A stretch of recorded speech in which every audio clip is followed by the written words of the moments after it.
It is my pleasure to introduce to you a man who is truly my best friend, the father of our children, a hard worker, and someone who I am so incredibly proud of and blessed to call my friend and my husband, Delegate Matt Lohr.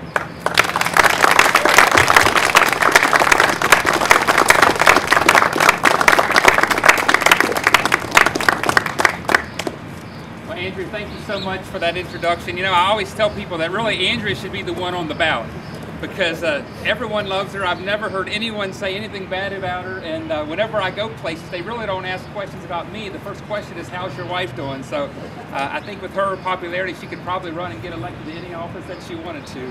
But thank you, Andrea, for that kind introduction. And I want to thank all of you for being here today, and especially all of our elected officials as well, and Congressman Goodlatte. Thank you so much for taking time. Every day I wake up, I'm so grateful for the opportunity to serve in the House of Delegates. It's truly the greatest honor and pleasure of my life. And there's so many people that have helped me along the way, and I want to take just a second and introduce a few of the folks that Congressman Goodlatte pointed out to you, but I want to introduce them to you personally, because these are the people that stand behind me in every single thing that I do, and I'm so grateful. First of all, my wife Andrea, who you just heard, she's truly an amazing woman. She is so strong, she has such a tremendous faith, and she truly is the backbone of everything that I stand for and everything that I do, and I'm so blessed to have her as my spouse and thank her for all that she does. Our children, Caroline and Carson, they certainly are the real joy and passion of my life, and it's funny to see them grow. Like Andrea said, Carson was 2 months old the day that I was elected, and we have a picture in my office in Richmond of him wearing his Matt Lohr for Delegate shirt as a 2-month-old baby. And now to think that he's almost 4 years old, running around, and still doesn't understand the entire picture, but certainly is beginning to be more and more active as well. My parents, Gary and Ellen Lohr, we're not only family, but we're partners in our farming operation, and the days that I'm gone, and certainly during the session that I'm gone, they're the ones that are home holding down the fort, and I'm very blessed to have them as well. And then finally, my mother-in-law, Carol Lynch, Andrea's mom, during the last several months that we've been fighting cancer again, she has actually come to Virginia and stayed with us, helping out with all of the daily tasks so much, and we're really grateful to her as well. So please join me in giving them one more big round of applause. A few weeks ago, when I was putting my remarks together on what I would say to you today, I went and found the same speech that I gave when I first announced that I was running for re-election in 2005, from this very same spot on March the 4th, 2005. In fact, many of the folks that are standing behind me today were also here on that same cool morning.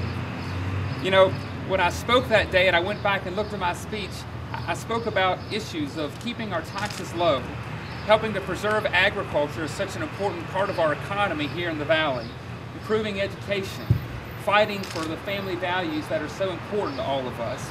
And it's kind of funny that I come back to you 4 years later standing in the same spot, and as I put my remarks together, I'm so proud of the fact that I was able to keep those promises to the voters of the 26th district.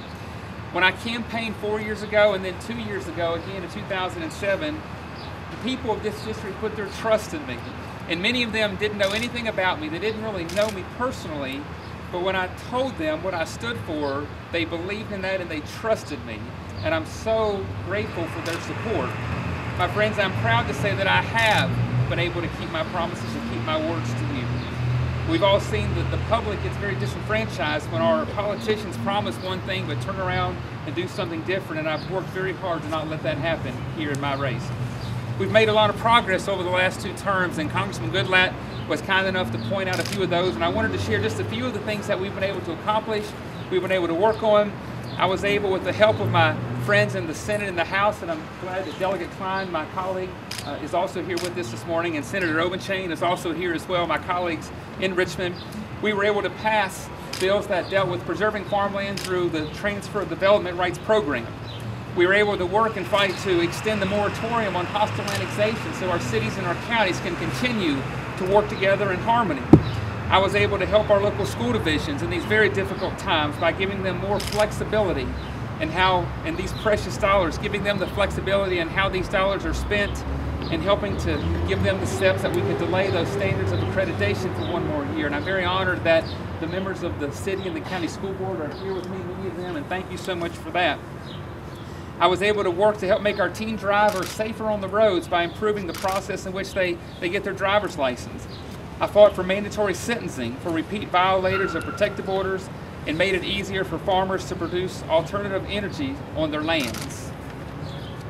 And finally, I was very fortunate to be able to earn a 100% rating from the Virginia Family Foundation, maintained an A rating from the NRA, and was named Legislator of the Year from 2 different organizations. Although I'm very proud of these accomplishments, there is still much work to be done, and that is why I'm standing here before you today officially announcing that I will be running again for another term in the Virginia House of Delegates. These past few years have been challenging at times. Andrea spoke about her battle with cancer, and even last summer, one Sunday afternoon, we had a hailstorm that came through and destroyed all of our crops on the farm in a matter of 15 minutes. Certainly it's been challenging to say the least, and it certainly hasn't always been easy, but one thing that I can say personally, through our adversity, that our faith has made us stronger, and it's even made our family closer. And my decision to run today is just that. It's a family decision, and I'm so honored that my family was able to join me today and support me in this announcement. Of course, there's still challenges ahead. We find ourselves in the middle of a very difficult recession. Businesses are cutting back, and frankly, families are scared about the future. I want to continue serving in Richmond that we can help these families and help these businesses to make sure they can remain productive. Help our businesses have jobs available for anyone who certainly wants to work one. We must keep regulations and taxes low and provide opportunities for our businesses to continue flourishing. There is still much work to be done to keep our educational system strong. More to be done to strengthen and preserve agriculture, and more to be done to make sure that our state government and all of its agencies and departments are responsible in their spending and in their management. It certainly won't be easy, but I'm excited about the challenges that lie ahead. You know I'm someone who will keep his promises, and I promise that when I am re-elected in November, I will continue fighting hard for the 26th district. Again, I thank you for your support, for your prayers. I'm so grateful to serve as a member of the Virginia State Legislature, and I thank you for being here. Thank you for standing by our family. May God bless you in the Commonwealth of Virginia. Thank you very much.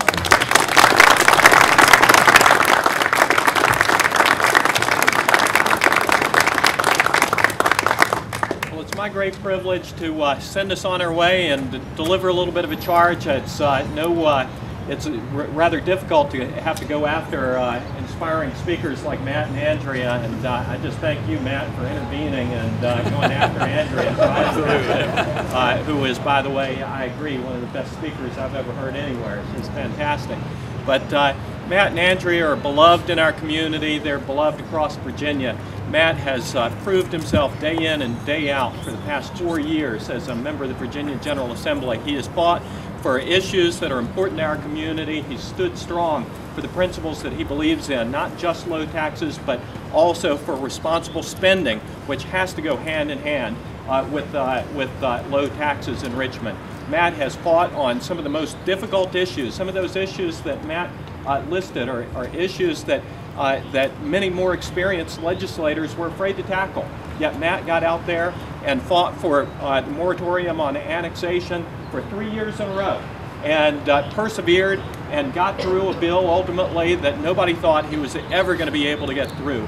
And this past year, his achievement with land preservation is attributable solely to his creativity and his effort on behalf of that. Matt has delivered for the people of the Shenandoah Valley consistently. And now it's our turn and our job to stand up and deliver for them. Matt is a great member of the General Assembly.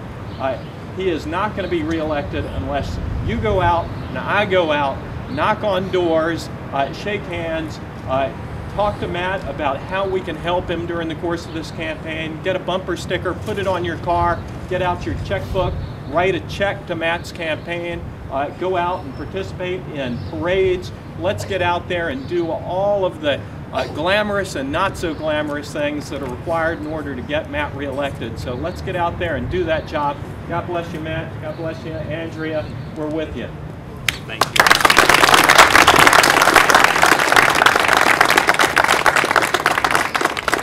Thank you guys so much for coming. We really, really appreciate it. appreciate all your support. Thank you.